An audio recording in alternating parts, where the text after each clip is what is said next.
Hello, good morning guys. So guys, magluluto na naman ako ng sinigang sa bangos. Ay, sinigang sa sampalok, bangos po ito. Ito guys, kumukulo na yung aking tubig. So ito guys, yung ricado na guys. Mati, sibuyas, sili. Tampok na natin guys.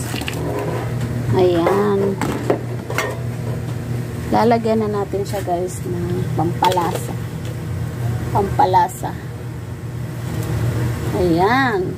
So, ayan. Ayan guys, yung aking bangos. Bangos na isda. So, pakukuluin ko lang muna guys. Pakukuluin muna to. Ayan, kumukulo na siya. Pakukuluin ko lang guys. Then, tambok ko na yung aking bangos. Ito guys. Sisigang natin. Ito guys, less calories to guys kasi wala siyang mantika. Hindi ko ginigisa. So, ganito lang guys ang aking sinabawan. Pwede ang mga senior citizen ito guys, yung ayaw ng mantika na pagkain. So, ito guys, pwede siya ditong kumain sa akin. Ito lang guys. Kasi habang kumukulo yan guys, at tinatambog ko yung aking isda. Ayan. Naalis agad ang kanyang spirit ng lansa ng isda.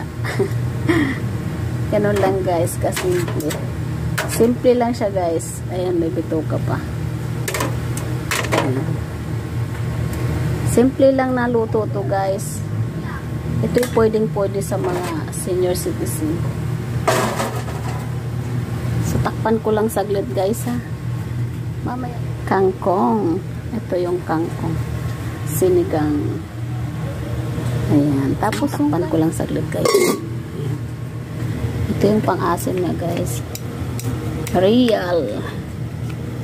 Real talaga to guys. Real na sampalok. Kaya, sobrang sarap to. Masarap talaga guys to. Masarap siya. Yung gawin na lang natin dito, sasalain natin to guys bago ilagay sa isda. Durog na siya. Siguradong masarap na to guys, diba? Ayan, sasalain.